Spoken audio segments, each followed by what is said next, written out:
வேதனையில் இருப்பவர்களுக்கு உண்மையாகவே எது தேவை? நம்ம எல்லாருமே நம்ம வாழ்க்கையில கடினமான சூழ்நிலைகளை கடந்து போவோம். ஆனா யாராவது நம்ம பக்கத்துல உட்கார்ந்து நம்ம உணர்வுகளை உண்மையா உணரணும்னு நீங்க விரும்புவீங்க. உங்க வார்த்தைகள் கூட அவசியம் இல்ல. அந்த நேரத்துல யாராவது நம்ம பக்கத்துல உட்கார்ந்து நாம என்ன பாடுபடுறோம்னு எனக்கு தெரியும்னு உங்களுக்கு உணர வைக்கணும்னு தான் நீங்க விரும்புவீங்க. நான் உங்களுக்கு ஒரு கதை சொல்றேன். நான் கொல்கத்தால சில வருஷங்கள் இருந்தேன். சொல்லப்போனா என்னோட மூத்த பொண்ணு அங்கதான் பிறந்தா. ஒரு தடவை நான் மதர் தெரசாவோட மிஷனரிஸ் ஆஃப் சேரிட்டி ஹோம் பார்க்க போயிருந்தேன். அது ரொம்பவே மோசமான இடமா இருந்துச்சு. நீங்க அங்க போறப்ப நிறைய தொழுநோயாளிகளையும் ஆதரவற்ற பிள்ளைகளை பராமரிக்கிறதையும் பார்க்கலாம். மதர் தெரசா அவங்களுக்கு நடந்த ஒரு சம்பவம் இருக்கு. அவங்களுக்கு இந்த ஹோம் இருந்துச்சு, அனாதை இல்லம் இருந்துச்சு, அவங்களுக்கு உணவு ஏற்பாடு செய்ய வேண்டியது இருந்துச்சு. அதனால அவங்களுக்கு பக்கத்துல இருக்கிற ஒரு பேக்கர் வீட்டுக்கு போனாங்க. அந்த பேக்கர் கிட்ட போய் குழந்தைகளுக்கு கொஞ்சம் ரொட்டி தேவைன்னு கேட்டு அவங்க தன்னோட கையை நீட்டுனாங்க. அப்படி அந்த பேக்கர் கிட்ட அவங்க கையை நீட்டும் போது அப்ப அந்த பேக்கரோட மனசுல கசப்பு இன்னும் என்ன ஓடிக்கிட்டு இருந்துச்சுன்னு தெரியல. அவர் அவங்களோட கையில துப்பிட்டாரு. அப்ப அவங்க அவரை ரொம்ப அன்போட பார்த்து தன்னோட கையை மூடிக்கிட்டு எனக்கு இது தந்ததுக்காக நன்றி, ஆனா இப்ப நான் என்னோட இன்னொரு கையை நீட்டுறேன், என்னோட குழந்தைகளுக்கு ரொட்டி தர முடியுமான்னு கேட்டாங்க. மதர் தெரசா செஞ்ச விஷயம் அந்த பேக்கர் மனசு ரொம்பவே தொட்டுச்சு.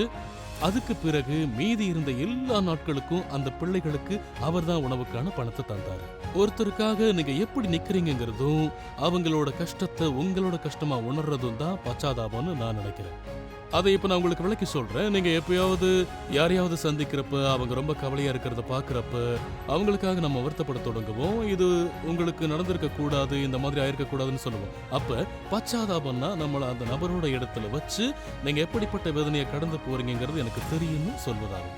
சரி, நான் இன்னொரு உதாரணம் உங்களுக்கு சொல்றேன். நீங்க அனுதாபம் காட்டுறப்ப உங்க நண்பர் ஒரு குழியில விழுந்துட்டா அந்த குழிக்கு வெளியே நாம நின்னு நீங்க படுற கஷ்டம் எனக்கு தெரியும்னு சொல்றதுதான் அனுதாபம்னு ஒருத்தர் சொல்லியிருக்காரு. ஆனா பச்சாதாபம் அப்படிங்கிறது நீங்க அந்த குழிக்குள்ள இறங்கி அவங்க கூட உட்கார்ந்து உனக்கு எவ்வளவு வேதனையா இருக்குங்கிறத இப்ப நான் உணர்றேன்னு சொல்றதாகும். சொல்லப்போனா யோபு புத்தகத்துல இதே மாதிரியான சம்பவம் இருக்கு. யோபு மிகப்பெரிய செல்வந்தனா இருந்தான்னு பைபிள் அவனை பத்தி சொல்லுது. ஆனா தேவன் அவனை சோதிக்க விரும்பினாரு.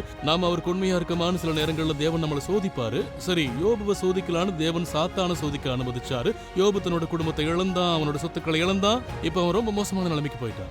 அப்ப அவனோட 3 நண்பர்கள் வந்தாங்க. மிகச்சிறந்த ஆலோசனை கொடுக்கணும்னு அவங்க வரல. ஆனா ஒரு விஷயம் அவங்க கிட்ட இருந்து நாம கத்துக்கலாம். அவங்க வந்த அந்த முதல் 7 நாட்கள் அவங்க யோபுக்கு பக்கத்துல எதுவுமே சொல்லாம உட்கார்ந்து இருந்தாங்க. அவன் மேல அவங்க பரிவு காட்டினாங்க. பாத்தீங்கன்னா, ஒருவேளை நீங்க யாருக்காவது ஊழியம் செய்யணும்னு தேவன் உங்களை அழைச்சிருக்கலாம். அதனால நீங்க வெளியே கிளம்பி போய் தேவையில இருக்கிற நபரை கண்டுபிடிங்க. அவங்க கூட உட்கார்ந்து உங்க வேதனை என்னன்னு எனக்கு புரியுதுன்னு சொல்லுங்க. அப்படி நீங்க ஊழியம் செய்யறப்ப தேவன் தன்னோட மகிமைக்காக, தன்னோட ஊழியத்துக்காக உங்களை ஆசீர்வதிப்பாரு, வல்லமையா பயன்படுத்துவாரு. தேவன் ஆசீர்வதிப்பாராக.